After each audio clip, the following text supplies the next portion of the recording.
A 75-year-old widow named Sylvia had done everything she believed a responsible Medicare beneficiary was supposed to do. She had Medicare. She had a supplemental plan she had paid premiums on for 11 years. She had verified that the hospital was in-network before her procedure. She had brought her insurance cards. She had followed every instruction her physician gave her. 6 weeks after her discharge from a hospital in Cincinnati, Ohio, Sylvia sat at her kitchen table surrounded by 7 envelopes she had opened that morning. Bills from providers she had never met, charges for services she did not recognize, balances her supplemental plan had not covered and could not explain, and a notice from a billing company she had never heard of, representing a physician group she could not place in any memory of her hospital stay. The total across all 7 statements was $19,200. Sylvia called her daughter and said 4 words that her daughter later told me she will never forget. She said, "I do not understand." That is the sentence at the center of today's video. Not, "I was defrauded." Not, "I was treated unfairly." I do not understand. Because Sylvia had not been defrauded, she had not been treated unfairly in any legal sense. She had been caught inside a billing system that operates by rules most Medicare beneficiaries have never been taught. Rules that are entirely legal, almost never explained, and almost always avoidable once you know they exist. Today, we are going through the 5 biggest reasons seniors receive unexpected medical bills. For each one, you will learn exactly why it happens, exactly what it costs, and the exact words you need to say to protect yourself from bills that should never have arrived in the first place. We are counting down from 5 to 1. Stay with me through all 5, because the number 1 reason on this list affects more Medicare beneficiaries than any other single billing problem in America, and almost every senior is vulnerable to it right now without knowing it. Let us begin. Here is a fact that should change the way every senior handles medical billing from this day forward.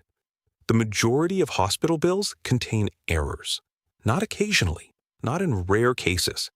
Studies have estimated that as many as 80% of hospital bills contain at least one mistake. And the overwhelming majority of those mistakes are overcharges. Charges for services that were not provided. Charges for supplies that were not used. Charges billed under the wrong code at a higher rate. Charges that appear multiple times for a single service.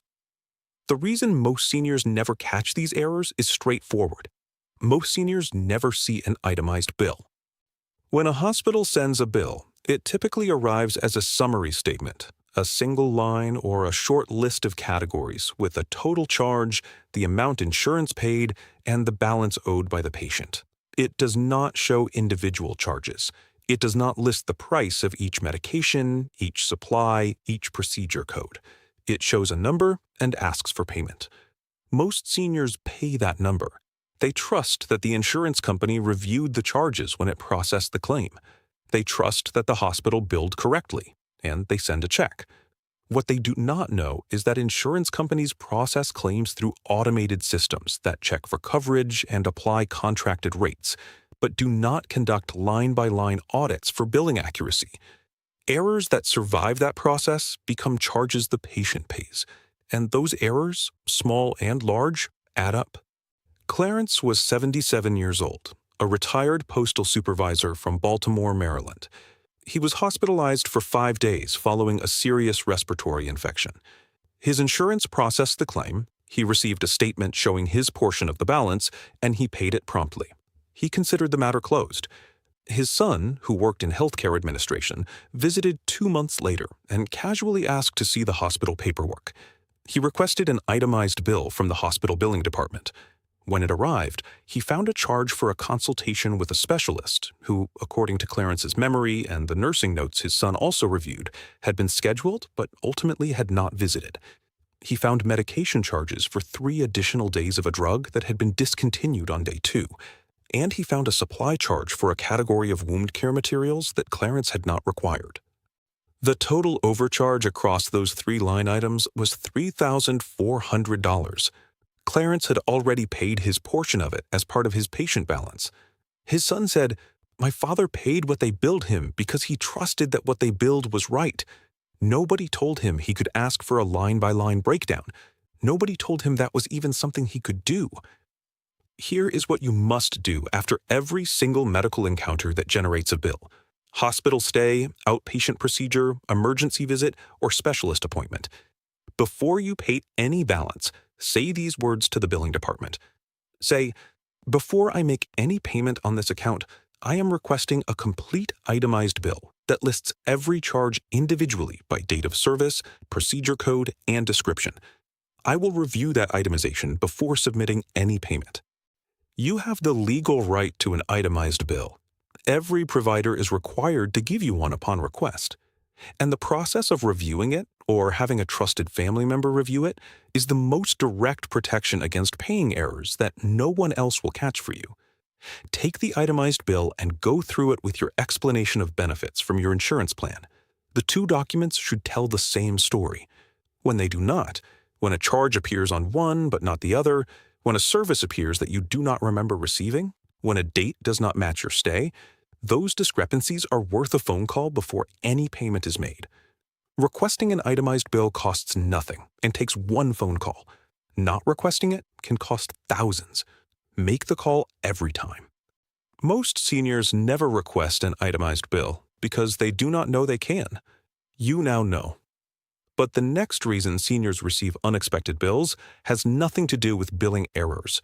It has to do with a layer of the insurance system that most Medicare Advantage enrollees have never been clearly warned about.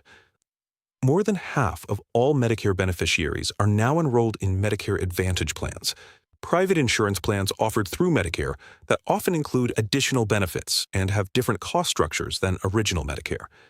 For many seniors, these plans work well, but they operate with a mechanism that original Medicare does not use, and that mechanism is the source of some of the most common and most avoidable unexpected bills in senior healthcare today.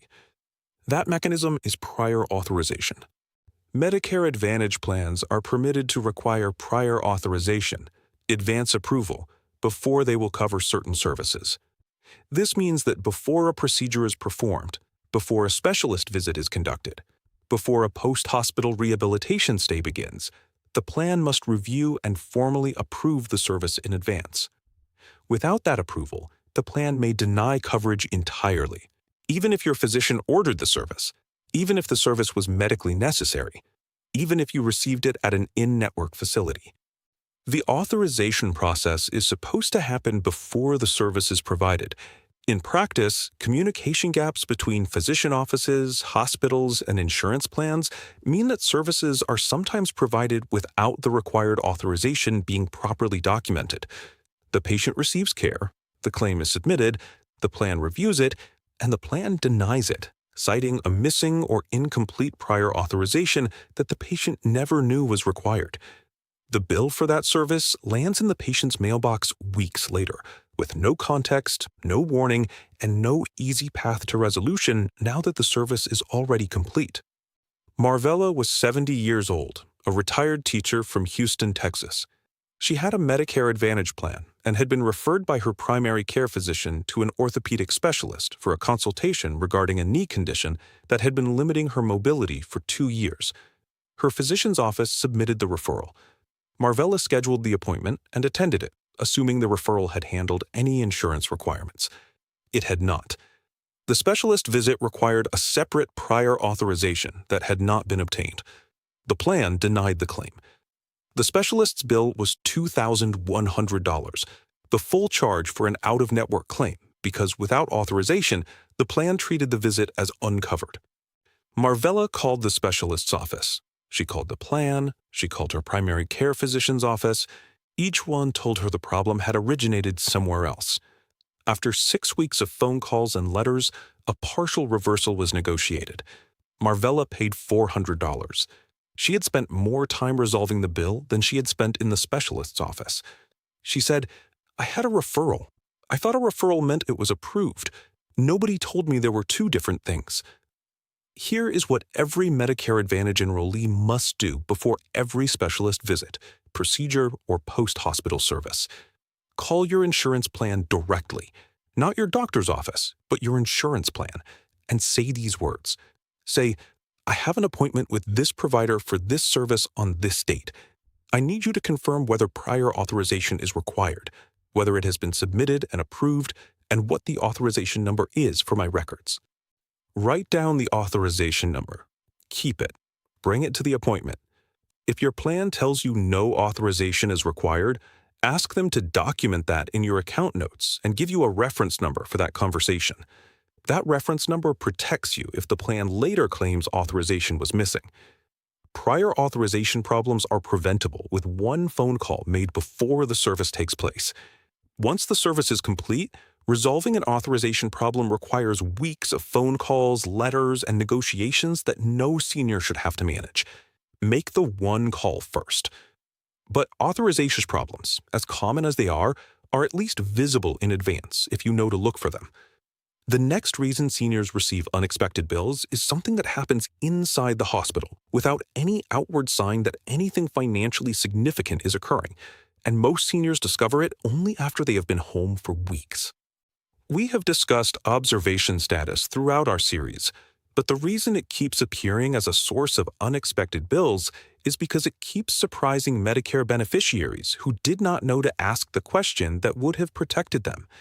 Here is why observation status generates unexpected bills specifically, beyond the coverage classification issues we have covered before. When a patient is under observation status, their stay is billed under Medicare Part B rather than Part A. Part B has a 20% coinsurance requirement, with no out-of-pocket cap under Original Medicare. For a multiple-day stay involving significant testing, monitoring, and treatment, that 20% can represent a substantial dollar amount.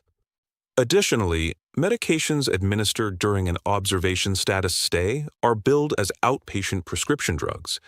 If the patient does not have Part D coverage that applies in the hospital setting, and many patients do not because they have never needed to think about where their drug coverage applies, those medications may be billed at the hospital's full retail pricing.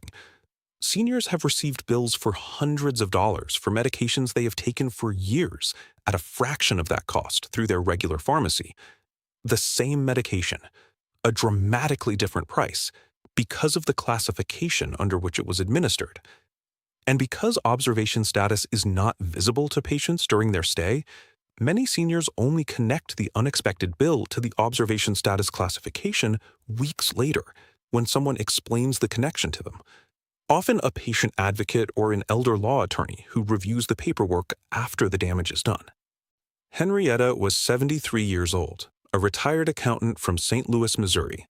She spent 2 nights in the hospital for monitoring after a cardiac episode. She was on 4 regular medications that she took daily at home. During her hospital stay, all 4 were administered by the nursing staff as part of her care. When the bill arrived, it included a charge for her medications during the stay that totaled $860. Her regular pharmacy cost for the same medications over 2 nights would have been less than $30. The difference was observation status. The medications had been billed as outpatient prescriptions at hospital retail pricing because Henrietta was technically an outpatient under Medicare's classification. Her Part D plan did not apply to medications administered in a hospital outpatient setting. Henrietta said, "I took the same pills I always take. They put them in a little cup and I swallowed them with water. How can that cost $800? Nobody explained to me that where I was sitting when I took them would determine what they cost." The protection against this specific consequence is the same question that protects against all observation status consequences, asked on day 1. When you or a loved one is settled into a hospital room, ask the attending nurse or physician these words. Ask, am I currently classified as an inpatient under Medicare Part A or under observation status? And if I am under observation status, I need to understand whether my regular medications will be covered under my Part D plan or whether they will be billed as outpatient prescriptions at hospital pricing. If the answer involves any uncertainty about medication coverage, request immediately that the hospital's pharmacy department and your insurance plan clarify the coverage before the medications are administered. In some cases, patients under observation status are permitted to use their own medications brought from home, which are covered under their regular plan. That option is almost never offered unless specifically requested. Ask the question on day 1. The observation status conversation on day one is the only conversation that gives you options. Have you ever received a medical bill that made no sense to you? A charge you did not recognize, a provider you could not remember, a balance your insurance could not explain? Tell us in the comments. Your experience could help another senior know exactly what to look for. But observation status affects the bills for your hospital stay specifically. The next reason seniors receive unexpected bills comes from a completely different direction. From physicians they never chose, inside a facility they carefully selected, billing under rules that were never explained to them. When you choose a hospital that is in-network with your insurance plan, you reasonably assume that the care you receive inside that hospital will be covered under your plan's in-network terms. That assumption, and the word assume is doing a great deal of work in that sentence, is the source of some of the largest and most emotionally devastating unexpected bills in senior healthcare. Because, as we have discussed, physicians who practice at in-network hospitals are not automatically in-network themselves. Anesthesiologists, radiologists, pathologists, hospitalists, surgical assistants, and consulting specialists may each belong to independent physician groups that negotiate their own contracts with insurance plans. A physician group that was in-network with your plan last year may have ended its contract this year.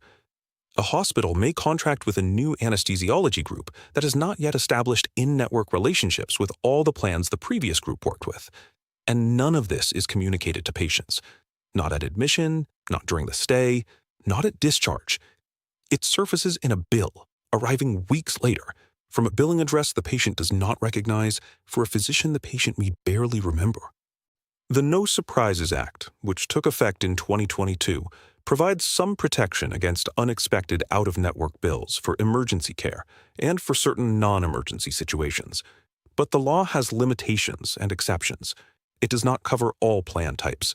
It does not protect against all billing situations. And invoking its protections requires knowing the law exists and taking specific steps, often within tight timeframes. Walter was 78 years old, a retired mechanical engineer from Phoenix, Arizona.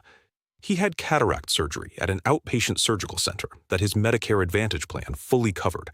He had verified the facility and his surgeon in advance. The procedure was brief and successful. 3 weeks later, a bill arrived from an anesthesiology group he had never heard of. The group was out of network with his plan. Their charge was $4,300. Walter called his insurance plan and was told the group was not in their network and that the standard out-of-network cost-sharing applied. He called the anesthesiology group and was told the bill was correct. He called the surgical center and was told the group was the one they worked with and that network status was the patient's responsibility to verify. Walter paid $2,100, the negotiated amount after months of dispute, that he had never anticipated, never budgeted for, and never had any reasonable way to know about before the morning of his surgery.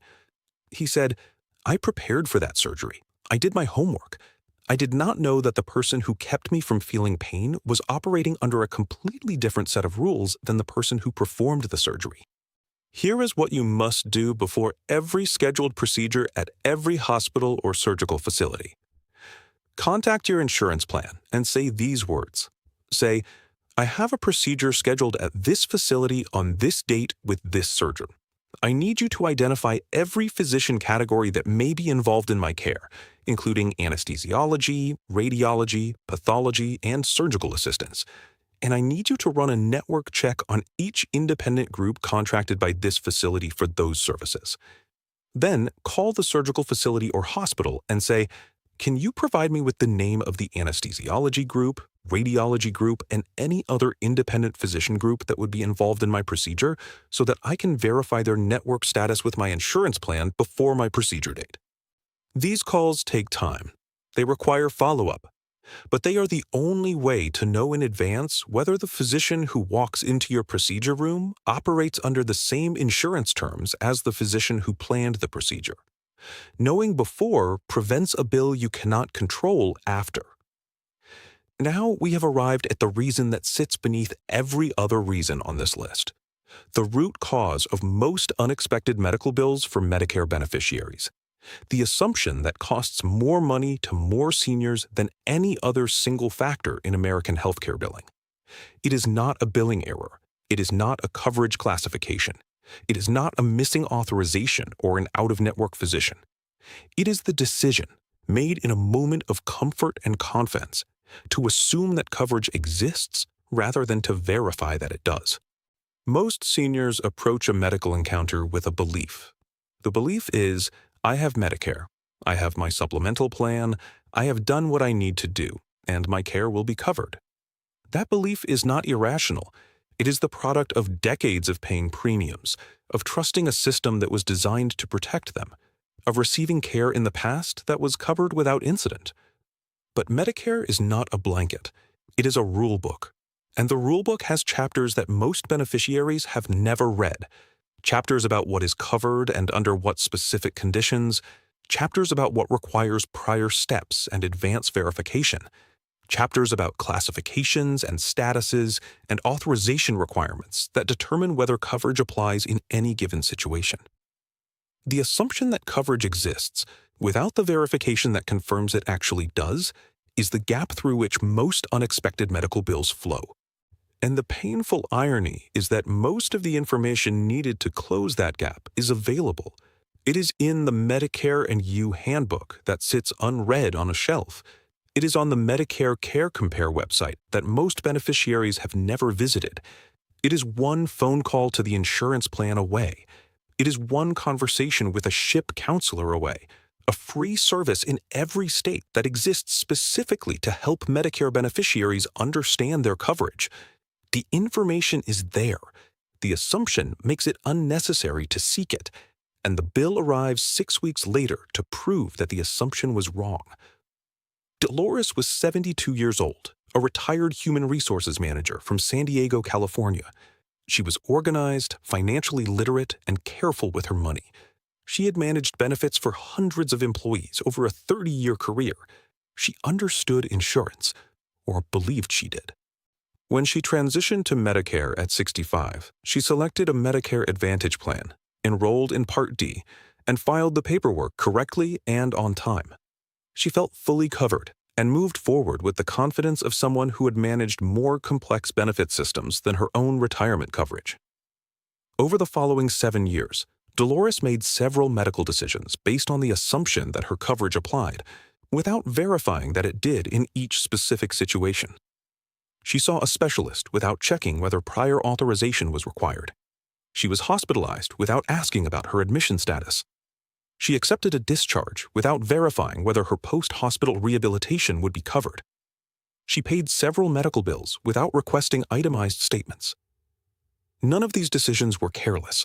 Each one made sense in the moment. Each one was based on a reasonable belief that her coverage was working as she expected. Over 7 years, Dolores paid an estimated $14,000 in medical costs that she either should not have owed or could have reduced significantly with specific questions asked at specific moments. She did not discover this all at once. She discovered it gradually over a series of bills, denials, and conversations with a patient advocate that her daughter eventually arranged. She said, "I spent 30 years managing employee benefits. I thought I understood coverage. I did not understand Medicare. And the difference between what I understood and what Medicare actually does cost me $14,000 over 7 years. That is money I earned, money I saved, money I lost because I assumed instead of verified." Here is what every Medicare beneficiary needs to do. Not someday, not when a problem arises, but today and as a permanent habit from this day forward. Before any medical encounter that involves a procedure, a specialist visit, a hospitalization, or a post-acute service, make one call to your insurance plan and say these words. Say, "I have a medical encounter coming up. Before it takes place, I want to verify that this specific service with this specific provider at this specific facility is covered under my current plan, what my cost sharing will be, whether prior authorization is required, and if so, whether it has been obtained, and whether there are any conditions I need to meet for coverage to apply." That call takes 15 to 30 minutes. It is not a guarantee against every surprise, but it eliminates the most preventable ones. and the most preventable ones are almost always the most expensive ones. Also, contact your state's SHIP program, the State Health Insurance Assistance Program, and schedule a free coverage review. Tell them what services you use regularly, what your current plan covers, and ask them to help you identify any gaps or conditions in your coverage that you may not be aware of. SHIP counselors are trained specifically for this. The service is free, and the gap they find for you may be worth thousands of dollars in prevented bills. Before we close, here is your unexpected medical bill protection plan, the exact actions and words that can protect you from the bills that should never have arrived. For billing errors, say, "Before I make any payment, I am requesting a complete itemized bill, listing every charge individually by date, service, and billing code." For prior authorization problems, say, "I need to confirm whether prior authorization is required for this service, whether it has been submitted and approved, and what the authorization number is for my records." For observation status billing, ask on day 1, "Am I classified as an inpatient under Medicare Part A or under observation status, and will my regular medications be covered under my Part D plan during this stay?" For independent physician billing, say, "I need the name of every independent physician group involved in my care so I can verify their network status with my insurance plan before my procedure date." For coverage assumptions, say before every medical encounter, "I want to verify that this specific service with this specific provider is covered under my current plan, what my cost sharing will be, and whether any prior conditions or authorizations are required for coverage to apply." Write these down. Keep them with your insurance cards. Share them with the family member who helps you manage your healthcare decisions, because the billing system will not explain itself to you. It will send the bill and expect payment. Your protection is your own preparation, your own questions, and your own verification before care takes place. Sylvia, the widow we met at the beginning of this video, eventually worked through her bills with the help of a patient advocate. Some were reduced, some were corrected. One was eliminated entirely when an error was found on the itemized statement. But the month she spent managing those bills, the stress, the confusion, the phone calls, the letters, the fear of what each new envelope might contain, none of that was recoverable. You now know what she did not know before she needed it. Use it. If videos like this help your family stay protected, stay informed, and stay one step ahead of a billing system most people only understand the hard way. Because in our next video, we are exposing the most expensive document that seniors sign without reading, a piece of paper so common that almost every senior has signed it, so consequential that a single clause inside it has cost families tens of thousands of dollars, and so misunderstood that most seniors believe they had no choice but to sign it in the first place.